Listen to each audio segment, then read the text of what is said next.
first of all, thanks, Adam, for taking for your time to accept this interview with us. And well, we heard that a few days ago you had a great evening at Polyforum Cicados presenting Yo Telco Atípico. And first of all, I would like to ask you for all the persons watching this video and couldn't be there, what is Yo Telco Atípico? So it's an atypical telco, and it's like a telco with benefits. So the idea is that we think that the telco should be the place where people consume content, not just any old kind of content, exclusive content, the kind of content that you can't get anywhere else. And we have a particular focus for this content. We want the content to be progressive. We want the content to be liberating. And we want the content to be empowering. And so that's really the difference between an atypical telco and a typical telco. A typical telco is a utility, whereas an atypical telco is something that's precious and very valuable to the consumer and gets more valuable over time as we add more content over time. You are telling us about the difference that and is Mexico ready for this kind of telco? And I would like to ask you also, why is it a good time to invest in Mexico in the midst of the pandemic? So there's a couple of questions in there, not just one. So maybe I can answer whether about Mexico. So I'm not going to tell you I'm the world expert on Mexico, but I've been making Latin music of one kind or another since 2004. And Mexico has come a long way since 2004. It's come from being at the back of urban culture to being at the forefront of urban culture. It's come from being a place where you didn't go, you went to Colombia, you went to Puerto Rico, to a place you do go for urban culture. So on one hand, you have this wonderful rise of urban culture in Mexico, which is really makes every bit of sense because it's a very urban place, right? And on the other side, you've got that it doesn't matter about whether there's coronavirus or not. It's very difficult to launch anything at any time.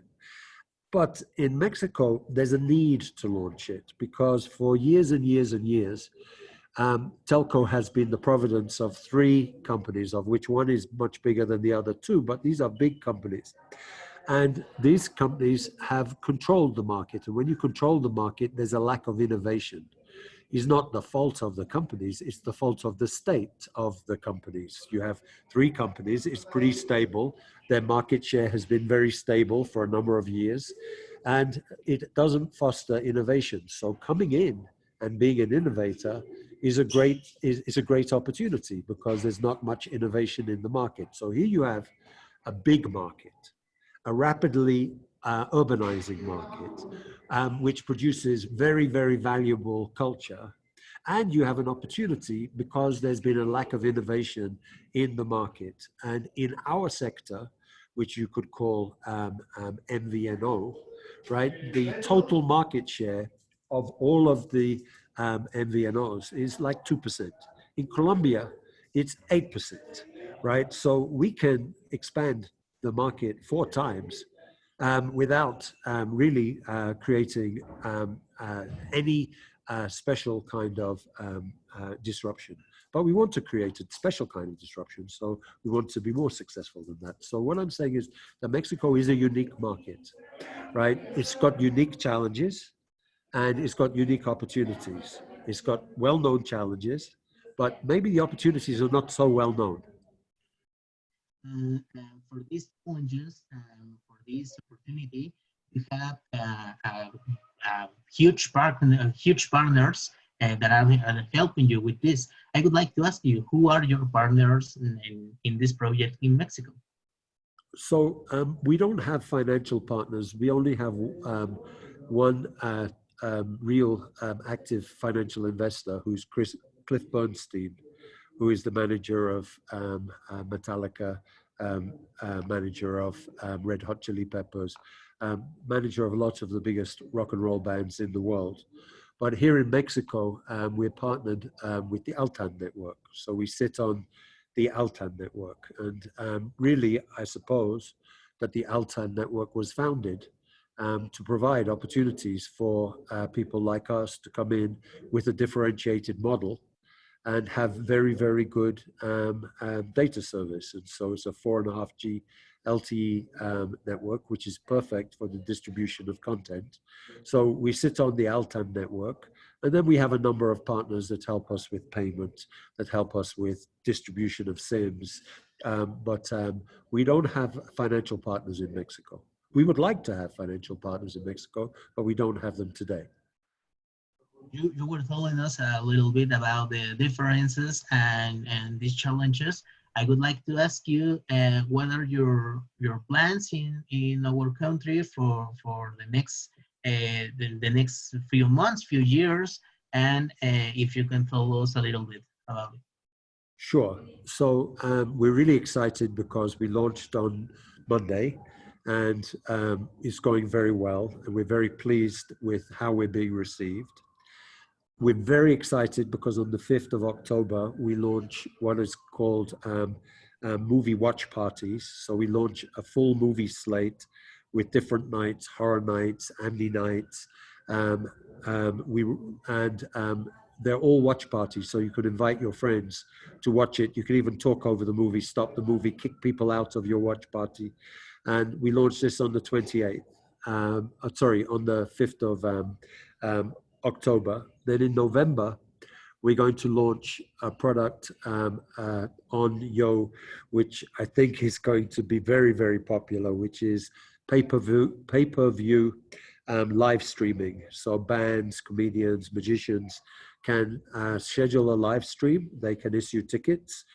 They can, and kids can bring their friends to come and see it online. So one of the things that you said before, and you asked, why is it a good time during a pandemic? Well, a pandemic is never a good time, but at least we are providing options that you can do that don't endanger you and yet have some of the social and some of the emotional fulfillment of going to see these things,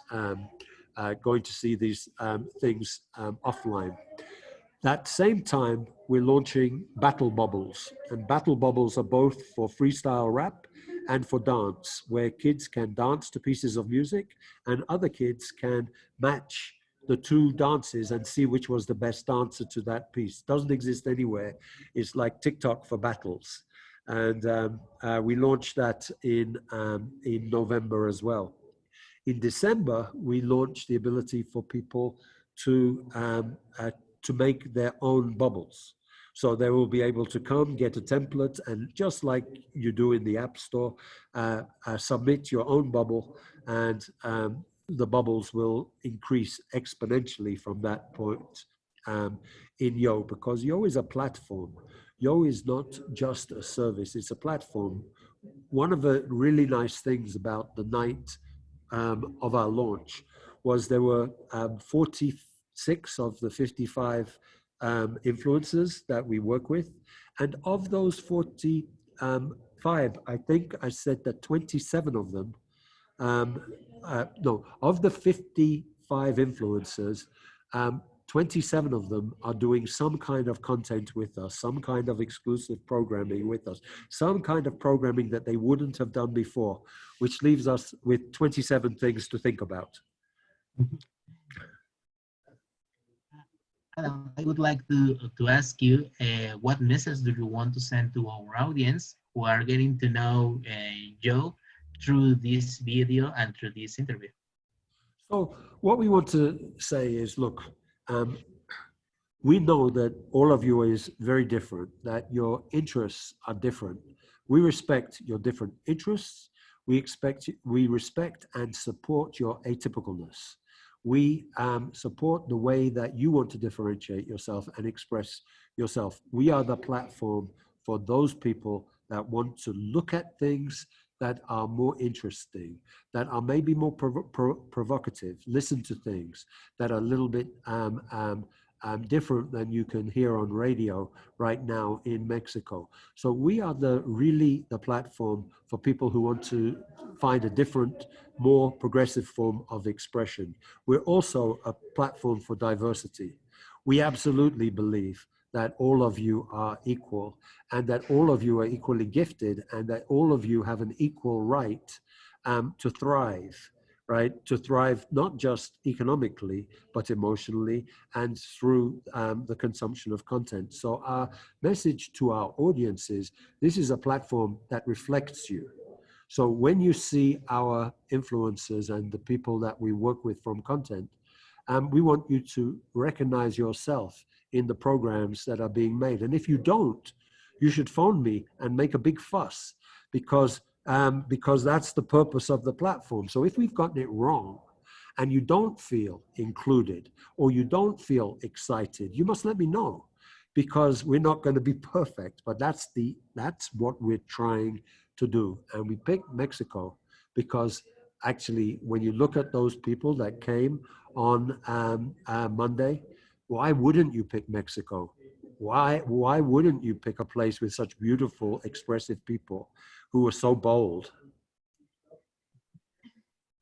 I would like to ask you, going to the end of the conversation, after Mexico, what are there any plans in Latin America, in other countries? So this is what I want to say is Mexico is a big country, and people always estimate the difficulty of launching a service in any country. And it's going to take us a little bit of a while to just get out of Mexico City to Guadalajara, to Monterrey, to all of the places that we want to go in Mexico. But I'm sure that some point towards the end of next year, we'll start to look at other places in Latin America. Colombia is interesting to us. Very interested in Puerto Rico and going back into the United States at some point. And really using the platform to exchange cultures. This is what's going on in Mexico. This is what people of Mexican origin want to listen to in the United States. What's the bridge between these two cultures, making bridges between cultures and making greater understanding between cultures, taking Mexican culture to other Latino audiences, but also non-Latino audiences, because I'm sure you have noticed that the difference between hip hop and reggaeton, the difference between hip hop and Latin trap is disappearing, right? They are all merging into this wonderful urban culture. And so we want to support this. And I would like to thank you for your time. I would like to ask you if you would like to add something for our audience. No, I'd just like to thank you all for the opportunity of being here in Mexico and say how much I like it, and that it's hard for me to leave now, and that I better learn Spanish pretty quick. Well, we hope to have you here for more times in the future, and you can come with us. Cheers. Well, thank you very much, and thank you very much for the opportunity to speak to your audience. Thank you. Thank you to you. Thank you, Adam. Thank you, Miguel. Joaquin, I don't know if you would like to add something else too. Perhaps the one that I was thinking of adding is that for the audience, Miguel Angel, also for the audience, we are ready to take the orders of new SIM cards. We want customers to come into our platform. So just let the audience know we are ready to rock and roll. Thank awesome. you. Thanks, Joaquin. Okay. I didn't introduce Joaquin. Sorry, Joaquin. Miguel. Joaquin is the COO at Yo, the Chief Operating Officer. And of course, he's he will very, very lovely Spanish, and he could have said it in Spanish. So maybe say the same thing again in Spanish, pues. In Spanish, and welcome people to the platform. Sí. Bueno, pues como mensaje directo para la audiencia, estamos listos o preparados para los clientes subir a nuestra plataforma. Solo tienen que entrar, descargar el app es gratuita, pedirnos una SIM, se la enviamos a casa y rock and roll. Esa es la idea. Cool.